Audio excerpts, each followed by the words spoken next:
Tank Top Tuesday on the Shark Cove, let's all celebrate. Two dudes in tank tops to talk about league. Where to shop? These sharks are the best in the game. Did you know that on the show on Tuesday it's a gun show? The arms out for all to see.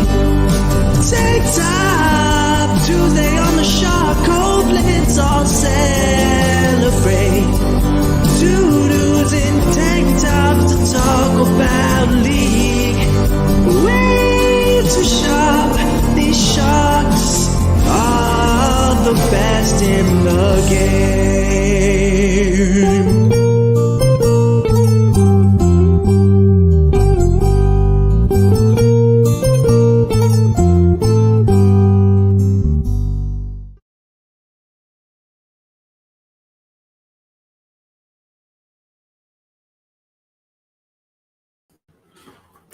Welcome. What up? What an intro. If you guys missed the first part of it, go back and watch it. It's fantastic. Thank you, Cookies. That was a amazing song and video, and I was excited to play it for you guys. I've been sitting on it for a week. Cookies just creates content for Tank Top Tuesdays and not whatever we have going on during the rest of the week. But fantastic. Your voice is amazing. There was no auto-tune. Dude, a future star is born. It is Tank Top Tuesday, and it wouldn't be Tank Top Tuesday without my brother in a tank top, my guy, Moose. How you doing, man? Let's do it. I'm winning all my head-to-heads this week. I called it. Let's do it. Yeah, absolutely. And, how could you not after watching that video? I've played that video so honestly, the song plays in my mind all the time. It doesn't really, because I've played it so many times for different people. Like, obviously, there's a couple of people I know that don't watch the show because they don't play LOL DFS, but I sent them the video so they could see it ahead of time. I played the song for Josh last week. I played it for my wife. My wife likes your vocals, Justin. So, great job there. Fantastic. Look, Moose, it is a new day. We're back from site maintenance like Draftkings, and we're ready to kind of, take this on. And we have an interesting slate ahead of us.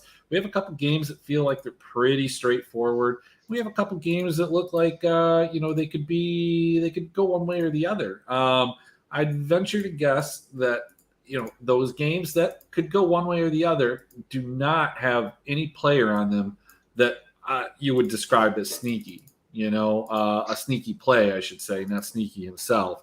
The player in question, of course, is an ADC like the namesake Sneaky, namesake, not snake. So whatever. Let's hop right into it. Here we go. Let's pop onto the screen. Boom. And there we go. We've got our opening game over in the LCK. Really disgusting betting line. But, one of the things that I want to point out is that we've seen some disgusting betting lines hit recently in all different markets. So, one that I was exploring last night before I went to sleep, and I'm kicking myself because I was looking through it. I was thinking about betting like the plus 30 or 38 over on the V5 JDG series. And I was looking through it, I'm like, how many times have these teams hit 40? And JDG has hit 40 a couple times. It's not abnormal for them to hit it. Is that plus 700, by the way? V5 didn't. So I hesitated and I didn't. And I just took like the 27.5. Look, I got paid on both of the games. But I got out of an appointment this morning. I took a look, and I was like, man, that plus 700. I think it was. I could have got like plus 500 on the. I could have made like a cool $1,500 or something in that range off of like just two $100 bets. But nevertheless, the one that I prompted this discussion was Bro. And last week we talked about Bro against this T1 team. You were like, nah, I don't know. And we decided not to. We decided not to even take a shot at the money line, right? Bro wins the first game and makes me think, man, that's probably a mistake. They can win this, right? They didn't. But we got a much better team here. We've got KT. It's the telecom battle. Moose, tell me why I should bet this plus 415. I don't think you should bet the plus 415, but you should definitely bet the plus 1.5. Plus 415 is a lot, but definitely think KT takes a game here, man.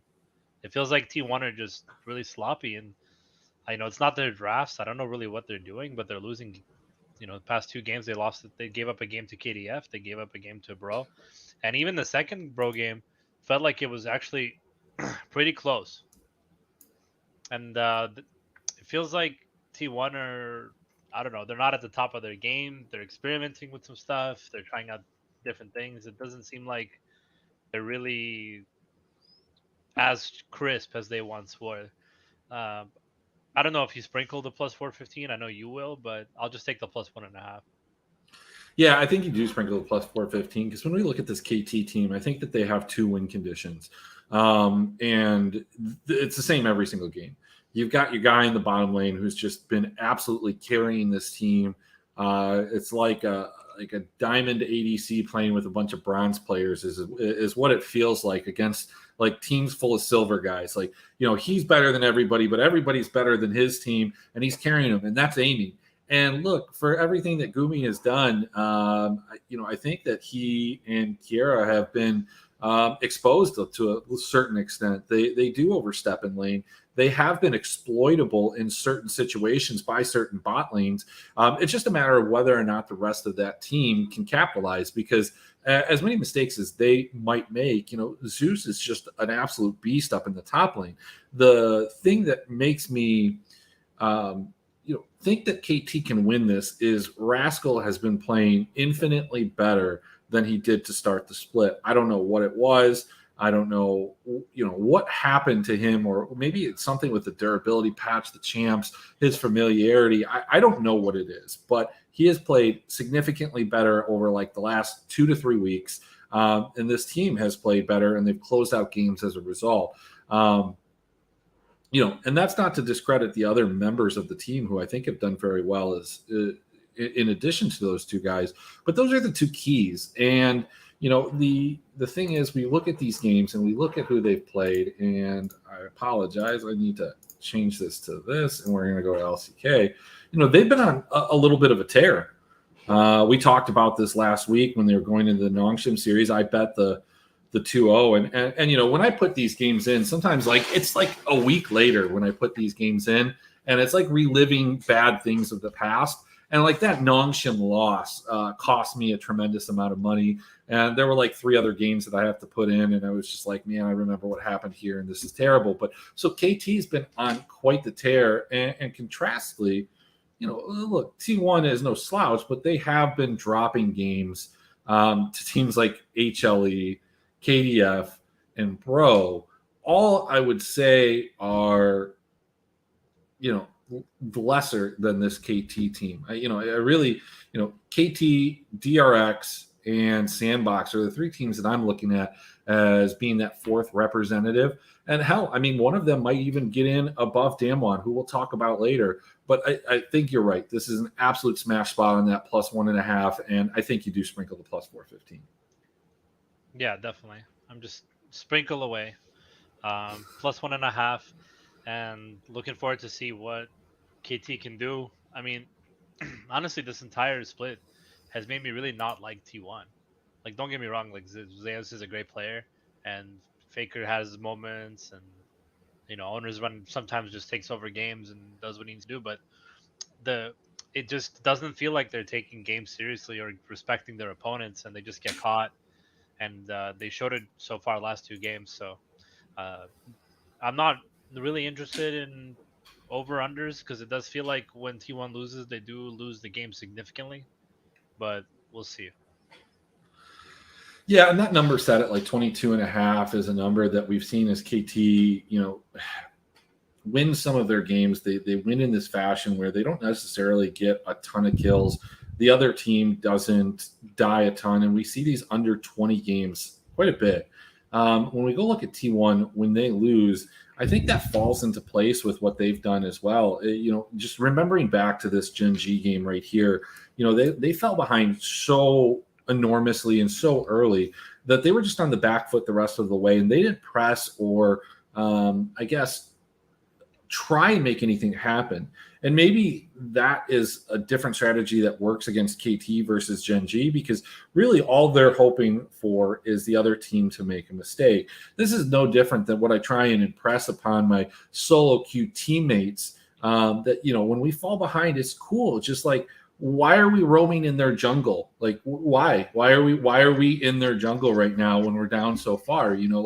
These are the same type of things that T1 is hoping for, is that they're going to overstep, make a mistake, and they're going to be able to capitalize and get back into the game. Unlike my solo queue teammates, Gen G didn't make those mistakes, but I guess KT is probably a little bit more prone to it. Look, I like KT. I think KT is actually a fantastic GPP play, because we have, while we see KT on the lower end of KPW, we do see when T1 loses, outside of that specific Gen G game, they die a fair amount. And so if we can get 2 of those games, an aiming rascal mini stack, I think you're going to see quite a few of those in the main.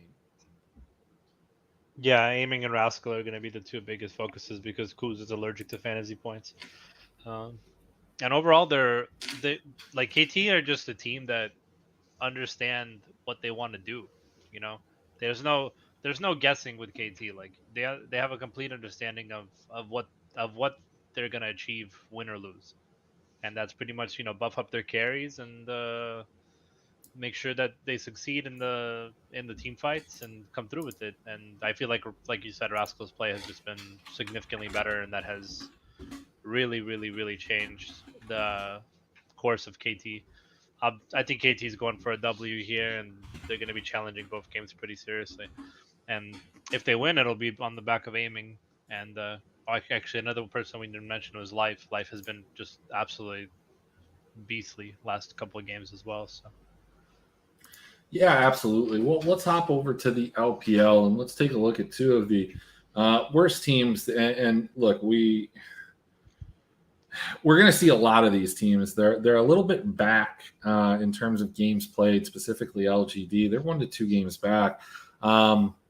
They come into this game not a sizable favorite, but a favorite nonetheless. Probably a position they're unfamiliar with. Team WE is almost even money. That's a position that they're unfamiliar with. These 2 teams have been interchanging their roster pieces, trying to figure out and find something that works.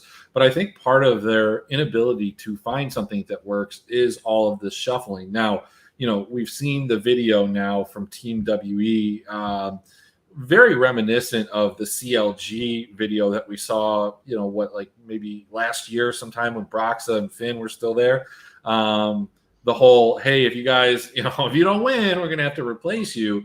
You've got, Beishan just being like, yo, I don't have any help. And the coach, hey, if you can't win, you're trash, but I'm trash too. And he's gone. I thought that would reinvigorate the team and, propel them to a win over IG. Now, it didn't, but they did get 31 kills in the second game. It was a complete fiesta, and parts of that team outscored IG, and that was much to my dismay. Moose, how do you see this game playing out? Is this going to be just a slot fest where they're going to get a ton of kills? I'll just throw this out there for you. The over-under on this is 25.5, which isn't altogether that high. Smidge higher than what you would normally see in the LPL, but not a super high one. To give you contrast, or a comparison rather, JDG Victory 5 was 27.5. Yeah. I can't believe it, but I think for the first time in the split, we get two toilet bowls, not just one. Our first toilet bowl was with Invictus, and then Invictus beat them. So then LGD ended up making their way down as the only one win team, and now we get that matchup again. Um, if you can figure out who's gonna play these games tonight, then more power to you, because it just feels like it's just a cluster of a situation when it comes to LGD constantly trying people out. And like you said, WE are they're kind of like the LGD of last year. They're really good at making the other team look amazing in some games, and really good at making themselves look amazing in a different game. And yeah, watching that WEIG match was the most frustrating thing ever, because it looked like the first game that they played was it felt like WE completely had no clue what the hell was going on, and then they switch into blue side, and all of a sudden it's like a completely different team. I mean, they're just completely going off. It's like, uh, you know, well, whatever the the kid that was playing Zeri was just popping off and destroying everybody, Jing, and it was just like, oh my god, somebody ban Zeri, please! Like, this kid is going off.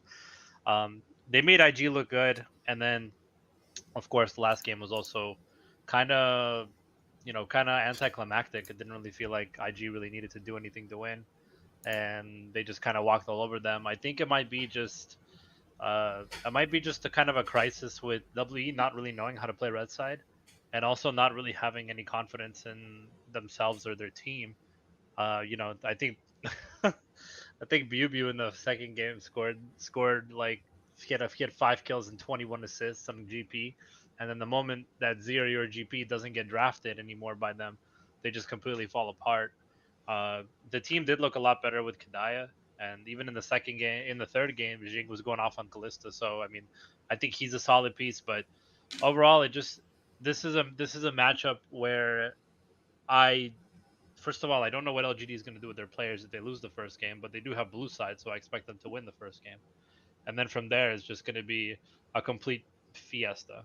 I mean, it's a bigger toilet bowl than last time. So, one of the problems that I have in trying to figure out how LGD is going to play this game is we just don't have a lot of comparables in terms of who they've played that are bad. I mean, I suppose the only one that we have is Up. Up's not a very good team. I guess you could say the same thing about BLG. And those are mid 20 games that you don't really see some of those pop offs. Now, you did see a 20-19 loss to LNG. You did see an 8-26 loss to FPX. So we do have this ability to get a lot of kills, give a lot of kills. But I guess 19 and 16 to EDG feels like it would be an equivalent of like 24 or 25 to Team WE. Just because I don't think that they're going to be able to finish the game as cleanly. There probably will be a slight level of hesitation in people playing players from this game just based on the sub situation, right? I think it's worse for LGD because they've shown that they will sub mid game or mid series, where WE really hasn't necessarily shown that. Now, granted, they did swap out Heal for Kadaya, but Heal's like absolutely garbage. The fact that he even was out there, and I think you and I discussed it, and maybe even you shunned me on this, or maybe somebody else. I don't know. I've had a couple of people tell me Heal was good, and a couple other people say that he wasn't bad, and some other people saying he's the worst player in the LPL. So pretty large, range of opinions there. I will tell you, the people that think he's really bad are the people that know it a little bit more, and we're not talking about just for fantasy purposes, but when we look at Team WE, on the other hand, this is a team that has had multiple 40 mid 30s kill total games. When they win 22.8, like they have this fiesta capability. So I am excited. I think a lot of my attention is going to be focused on this game and trying to get pieces from it, and just being okay if I'm wrong, because I think that these two teams have probably the highest potential for kill output Whether or not they end up being it, I don't know. There's some other games that are going to be particularly bloody, or at least have the potential to be. So I like WE. I like LGD. The hardest thing, Moose, is to try and figure out who the fuck's going to win this. Like, I don't know. I have no idea who's going to win this. And I think this is going to go to a 3-game series. And I don't even know if it matters to get the winner right here. I think this is a situation where the loser could potentially still end up being the optimal. Look, I'm going to sprinkle some game stacks. Like, if you're not playing game stacks of this, I don't know what's wrong with you. I know M. Belvin's going to have a game stack somewhere of this game. I'm going to have a game stack. Reformed Racer's going to have a game stack. Schlu's probably going to have a game stack. Other people are going to have game stacks. It's just game stacks for everybody. That's how it's going to be. Are you going to have a game stack? I am. I'll have some game stacks in there for sure. But yeah, I mean the WE is playing Demon for the first time today, so I think they're pretty much retiring Bubu, or what it feels like if WE somehow win this game. Look, maybe Bubu and Beishan are like, just, we're done. I think they're done. Like, I think that, to me, it just seems like WE have cashed in their chips for the season, and LGD is kind of doing the same thing. They're just trying out different combinations of players to see like what, if anything, clicks. And I think they pretty much shut down Shadow because Kui was coming in, but then Shadow played the game, and then he got sad. I thought Shadow was the starter. Let me pull this. He was. He started. Yeah, but he's not starting. Yeah, he's not starting today he's cooing it up. Yeah, and then Fearness, like you said, if they lose the first game, he's definitely getting swapped. And I don't know. Looking at this and the way they played, like, Fearness has just played significantly better, I think, and that says something because it's not necessarily good. I think that they probably run this lineup. Maybe if I'm LGD and I'm looking at the future, and I don't know what kind of contracts these guys are under, but I think the Shadow experiment is over, right? Like, they've ran with him for a significant amount of time at this point, to little to no success, and he needs to go somewhere else, or they need to get other pieces. I think that they have like a decent bot lane that they can build around. Assume it might be the only piece, but Jin Zhao, or however you say his name, seems decent enough. But nevertheless, I think the only thing that's bettable here for me is kind of like overs. And I think, these 25.5, as we go back and take a look at this, 25.5 feels pretty good. But I think I'm more interested in taking like some smaller positions and trying to, hit some of these mid-30s games. And so when we look at that, I mean, we're talking, like, I think I'm going to take a stab at some of these, like maybe like 35.5. Yeah, I think so, man. I think I'm going to take like maybe like 0.3 or 0.5. I don't know. If I was drinking on the show tonight, I'd probably hammer 100 right now. But definitely, Silver me is a little bit more cautious when it comes to that. But I think that these games have the potential for that. I certainly think that this 29.5 is a realistic target for one or two of these games. So I might ladder it up with smaller amounts and just hope that I, get a 36 or a 40 kill game and I cash in, Yeah, I can definitely see that. WE also starting Shanks after, I guess, not being happy with GA's performance on, I don't know, whatever he played, Azir, Ari. So I think overall it just feels like them having two new people plus View in his second game and Kadaya back. It feels like LGD should have a chance to come out ahead in the first game and kind of snowball from there. And if that's the case, then you definitely want to target Assume and Jin Zhao, and from there, just figure it out. I guess Hai Chao has been playing the last couple of games, so maybe he's a good target, and you go from there. But overall, it feels like you get pieces from this game is what it is. Yeah, you get pieces from this game, and given the fact that Shanks is coming back in and View is on a second game and Demon is starting his first LPL game, I believe, minus 128 might even be too low. It might be, but I'm probably not going to bet. I'm not going to bet on bad teams. Like, look, when the line is like this, I don't like to do it. I'm looking at this kind of like the same way I look at certain ERL games, so that we don't know enough about how these teams are going to react in certain situations that they're going to be put in. And, drawing these lines this close, I'm just not getting enough. I don't have enough confidence in one team. I'm not getting enough plus money on the other. I'm just going to bet the overs and go crazy there. So that game's kind of a toss-up, right? The next game, not so much. The next game is, Damwon minus 2,000. This was another team that I was putting in some data in, and I was like, these motherfuckers. The DRX game specifically. And then I was putting in some Hanwha data, and I actually had to put in half the split. Apparently have just said, screw it. I don't need to put in Hanwha data because I don't really need to know, what their KPL is or KPW and DPL, because they just suck.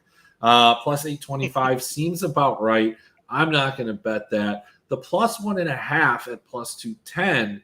Now that is a bit interesting, despite the fact that they've just been getting throttled recently.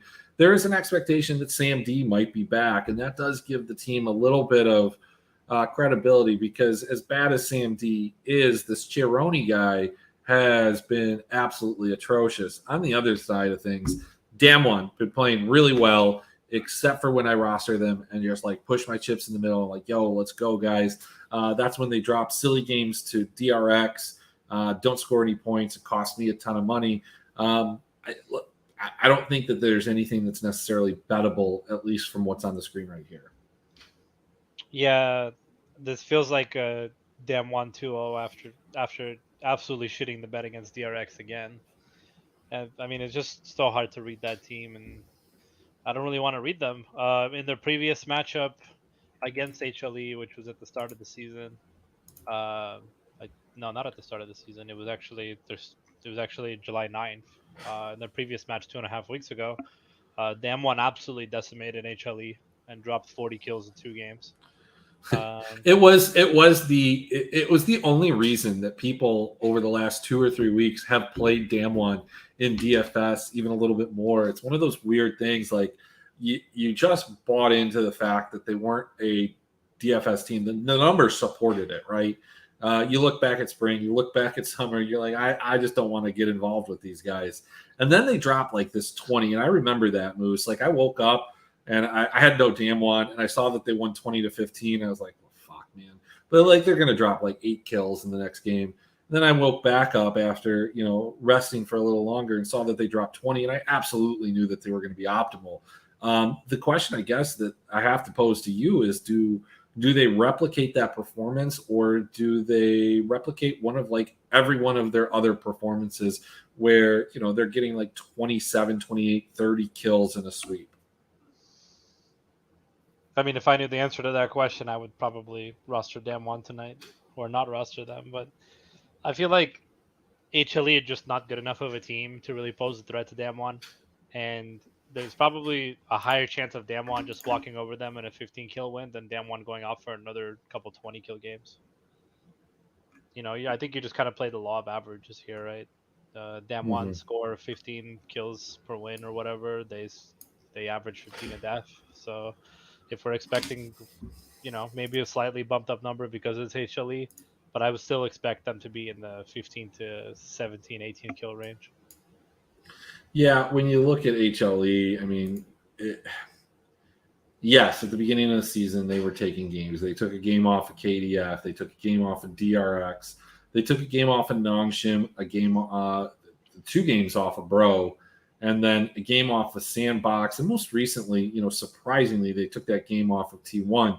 But aside from that, they've just been getting absolutely throttled. Look, Sandbox, they took a game off of them, but then they gave up 38 kills. They gave up 40 to Damwon, and it almost is starting to trend towards something that you might want to target in DFS. But then they go and in their 2 losses to T1 give up a total of 22 kills, to Sandbox 27, KT 21. Some unknown team that I don't have the correct label on, 29. Look, these are not totals that you want in DFS, and these are totals that Damwon are very comfortable playing within that range. So I don't know, man. Like I don't think that you take too many stabs if you're playing the main GPP, the $15. Yeah, I think you probably want to have a little bit of Damwon exposure if you are MMEing, but I'm probably going to steer clear of them in most smaller entry, and probably you might be able to consider them in cash because there are some pieces of Damwon that tend to do exceptionally well when they get a fair amount of kills. It's just a matter of like, are they going to get 30 kills over under? And if they drop a game, that's the thing. And that's the same thing with Team One. Like if either of these teams drop a game, it automatically almost guarantees that they're not going to be in the optimal build. No parts of them should be in the optimal build. It would take a series of events in all of the other series for them to make it there. And it's not to say that that doesn't happen, because it certainly does. We've seen it, week in and week out. I just don't know if it happens this week. If we're playing teams like KT or, LGD or WE, and we're paying them because of their upside, I think you void Damwon because they just don't have as much of it. Yeah, I'm not excited about. Not excited about Damwon tonight for sure. I think anybody playing Damwon tonight is just hopeful that they do what they did against HLE. But since that game, like you said, they've pretty much done nothing. A 13-11 kill over Freaks, 16-11 kill win over Bro, and then a quick 32 kill win over Nongshim. I mean, small stack at best, right? And I'm still playing them in cash, but I'm not happy about it. You can bet this minus 5,000. You can throw 5,000 to win 100. Like it seems like a good bet. Yeah, you could. You could throw up 5,000 to win 100 for sure. Hey, $100 is $100, but I don't like the over-unders on this. I think if I am taking a stab here, you throw a tiny little itty-bitty sprinkle on that plus 825, and then bet a closer to like a half unit or a full unit on that plus 1.5, and that hope that Damwon slips up, because they certainly have not looked infallible this split. Yeah, not great by Damwon, and they are the priciest team on the slate, so tonight is going to be an absolute shit show. Yeah, look, I think that does lend to something, and we've talked about it before, but if you can, it is going to depress their ownership because they're not an attractive team to play. But if they do get a 2-kill or a 2-game sweep with 40 kills, that's a place that you want to be. We've got two teams here that I just never have a firm grasp on. Whenever you think you have an understanding of who they are and what they are, they surprise you, they change, they morph, but then they go right back to it. You've got OMG as a dog here, plus 105, has some signature wins, has performed well, has let everybody down equally, if not more, than those signature wins. Then you have Anyone's Legend, who by a lot of statistics are pretty fraudulent, but have also, found themselves in the midst of the playoff hunt. Both of these teams, as I think it stands today, are right there. So OMG is on the fringe. They're tied with FPX, relatively tied with they're pretty close to LNG and TT. I think this Anyone's Legend team, outside of some type of collapse, should make some type of playoff appearance. However, when I say outside of some type of collapse, they're going to need this game. Because Moose, let me tell you, after they play OMG, who they play. Are you ready? The quad factor, yeah. RNG, then JDG, then EDG, and then Top Esports. Look, I don't know if they take one of those 4 games.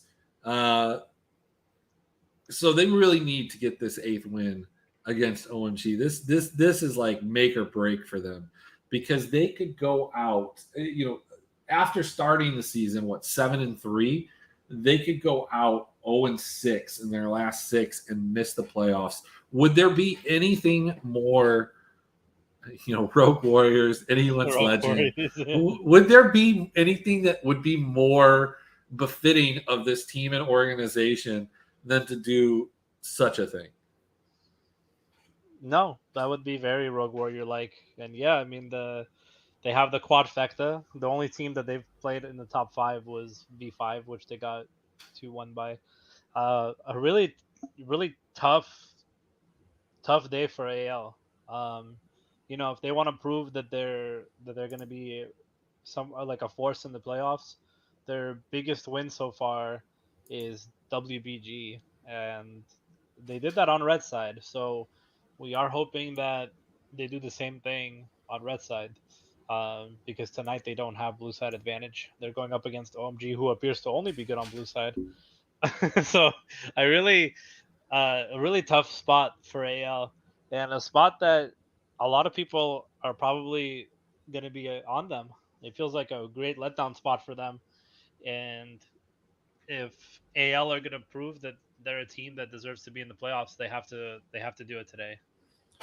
So Moose, I'm going to tell you something. I'm a little bit off on this blue side, red side stuff.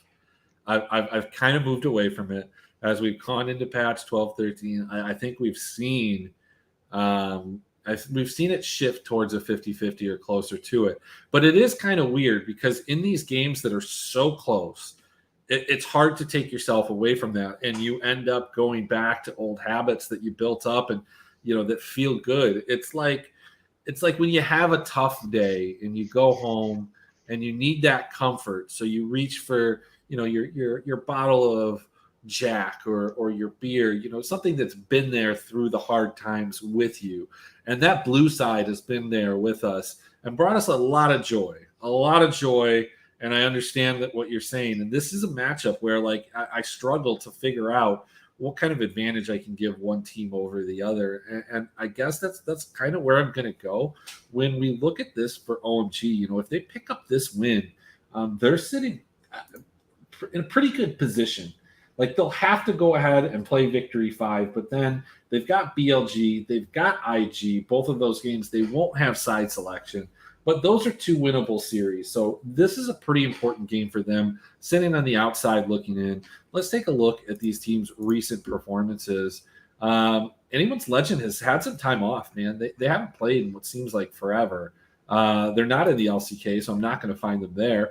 Let's take a look here. So Anyone's Legend, the last time that we were looking at this, I think it was the conversation with FPX, and we went through this, Moose. Just like you said, they've only played one team in the top 5, and we pointed out that they really haven't played anybody.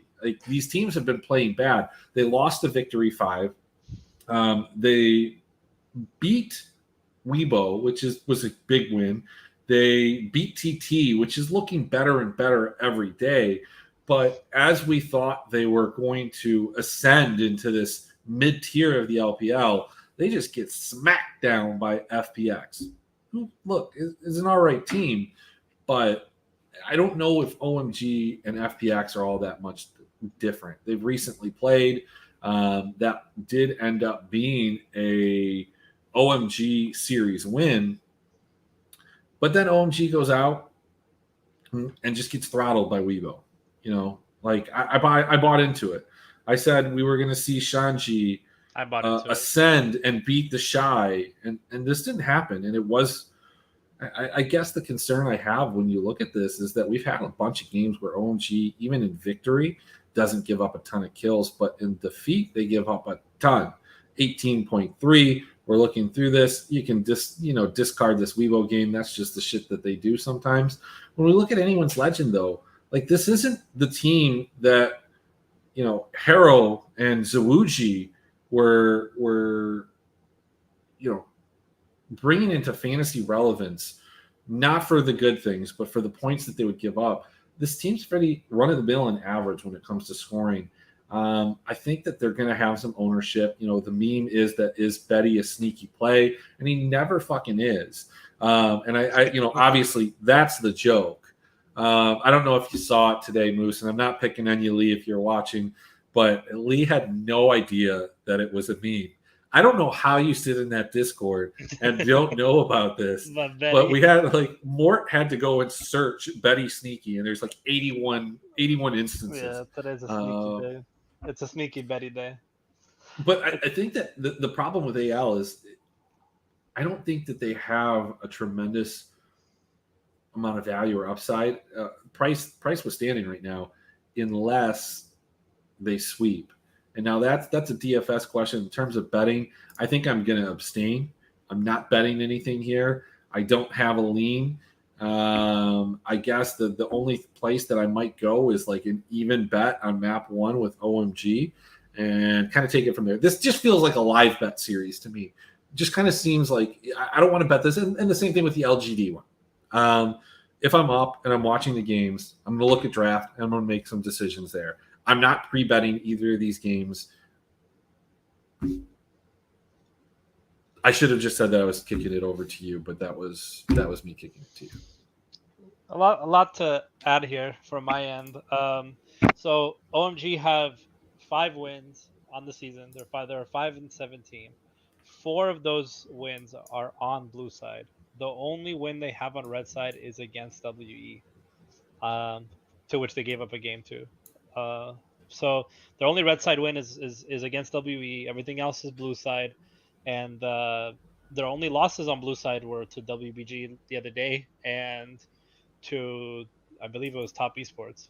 And JD as well. But overall, this is the reason why this is so close. I know you're not a blue side stan anymore, but it does feel like OMG's only time they win is from blue side. It just feels like they like the blue side, and I think that if we just focus on recent performances, OMG coming off of a win off FPX, absolutely shit the bed against WBG, and they lost to TT. I feel like AL do have, this is their best shot and a pretty good shot of winning it.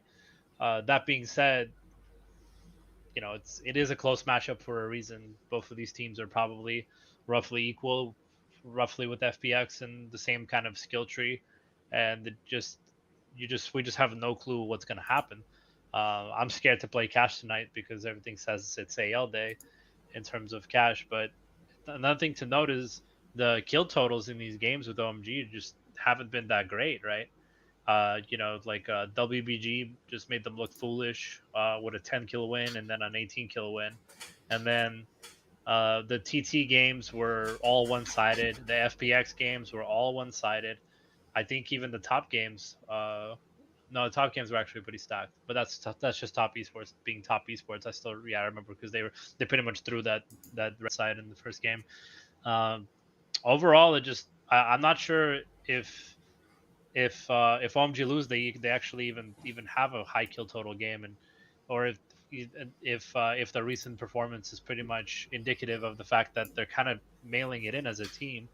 Like you said, they do have a couple winnable games. They do have BLG and IG, which would move them. Let's say they magically win those games, even though they don't have, that would move them to 7-7. I lost to V5 at 7-8, so this is basically a game for 500, and it's tough to. I mean, this is just not a good team, right? I think OMG is just overrated. AL is overrated. Betty's not sneaky, and it's good luck figuring out what you're going to play tonight. It just feels like any one of these 4 teams in the LPL has a chance to score 30 kills or 10 kills. Yeah, and I guess, to the point that's on the screen here from Jordan, I'd have to look into it a little bit more, but one of the first things that I just popped up for me is that one of the biggest areas of success, at least for AL, has been with Betty on Illusion or Betty on Callista, and Callista seems like perma-banned by OMG. Just looking at this right now, they've banned Callista every game dating back to like the RNG series. Maybe they didn't think that Gala was going to play it, but yeah, they were banning it against LGD. It's not a champ that they're playing, and it doesn't look like it's a champ that they want to play against. So I don't know. They're kind of forcing teams into like Senna and Aphelios.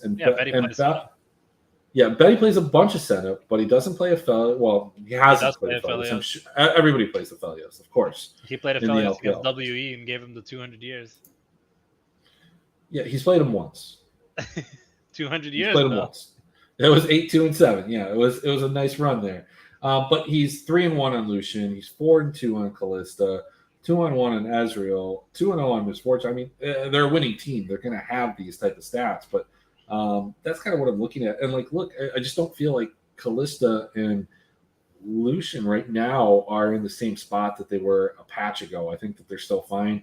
I think you're still going to see LPL teams play them quite a bit, but I don't know. Like, I don't know.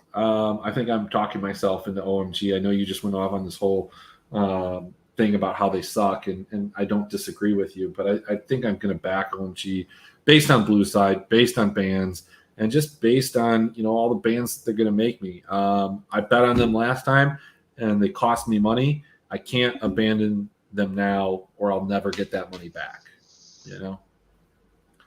I get it. I mean, I get it. I like a lot of things play to OMG's favor in this matchup, and I know, and like we said, blue side, baby.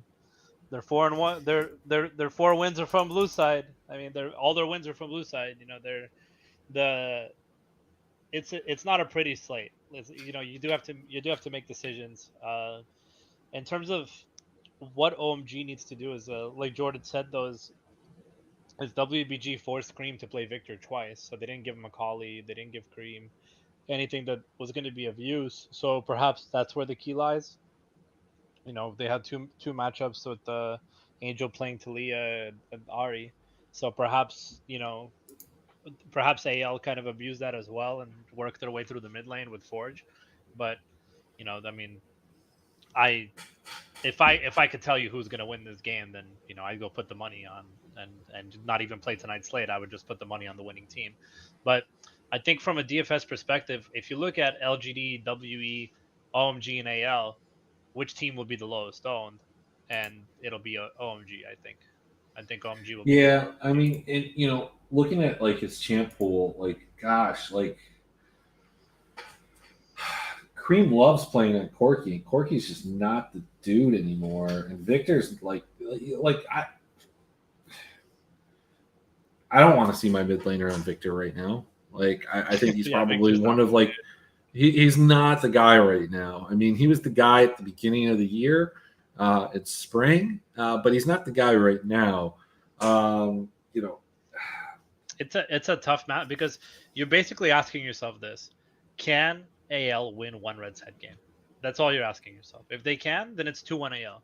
If they can't, then it's 2-1 OMG, and that's really what it comes down to. Yeah, I guess I do have concerns for Cream's champ pool here and who he can play. I mean, if he can somehow get onto a Silas, that would be wonderful, but I just don't think that he's going to.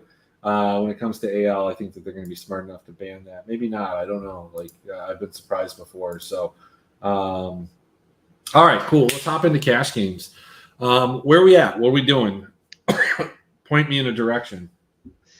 So unfortunately, the two highest priced teams tonight are Team One and Dam One. So you could play like the safest possible thing you can do is play Team One and Dam One, and you're not going to be getting much from that. You're probably going to be able to fit maybe a support captain, I think. Nope. That doesn't even fit. So you have to eat some poison somewhere. So I think where you eat the poison is that you play AL and you hedge.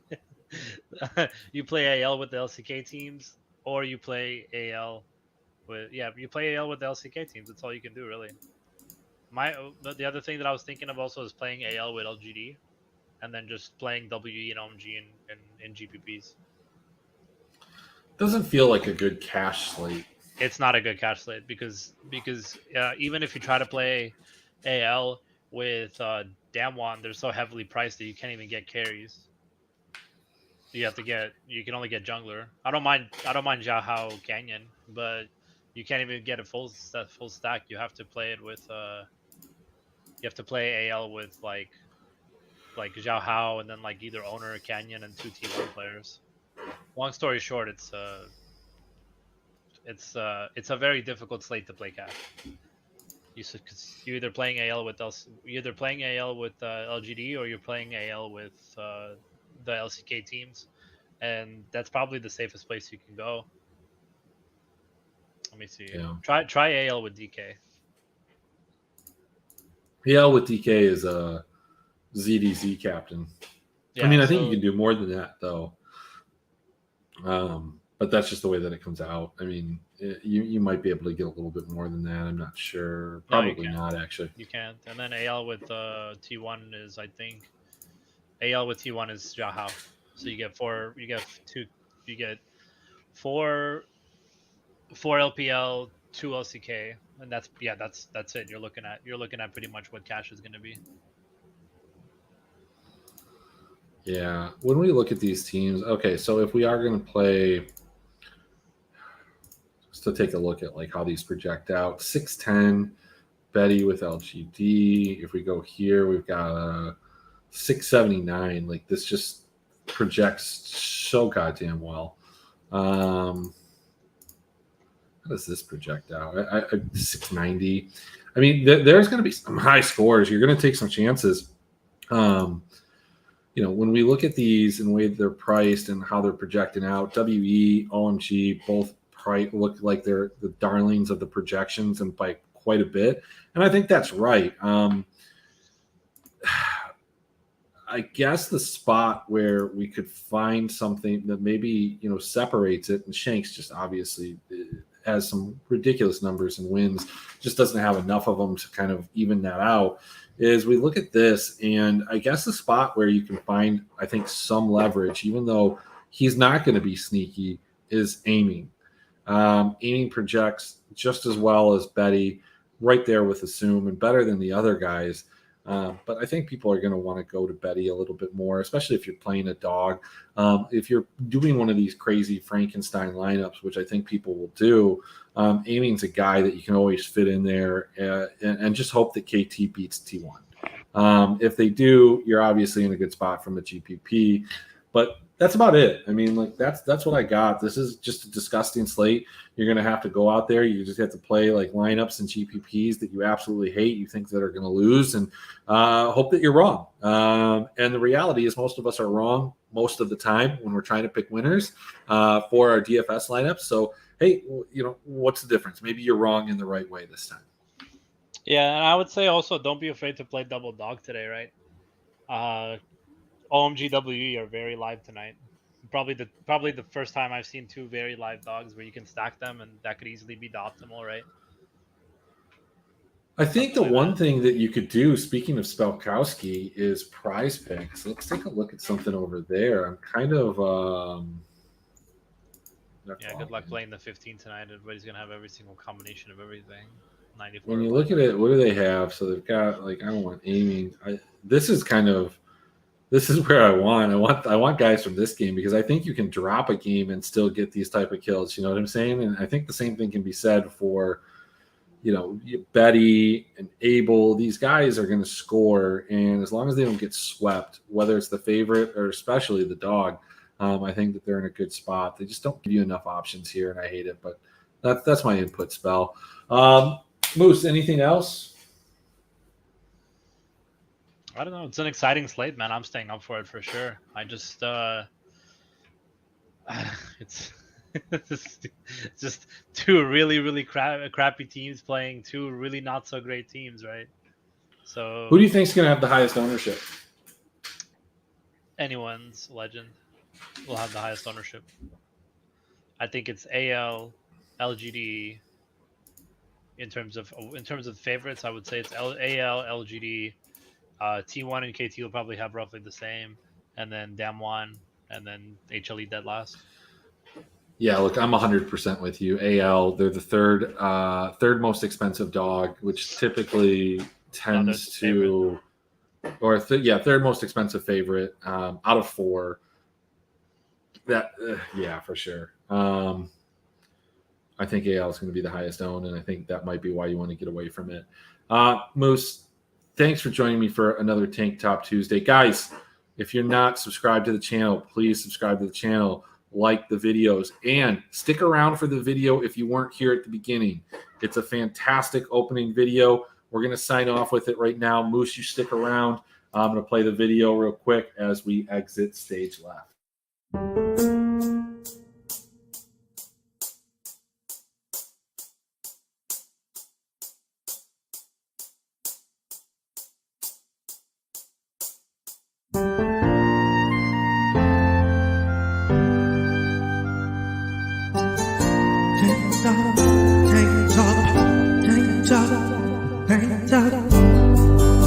Tank Top Tuesday on the Shark Cove, let's all celebrate.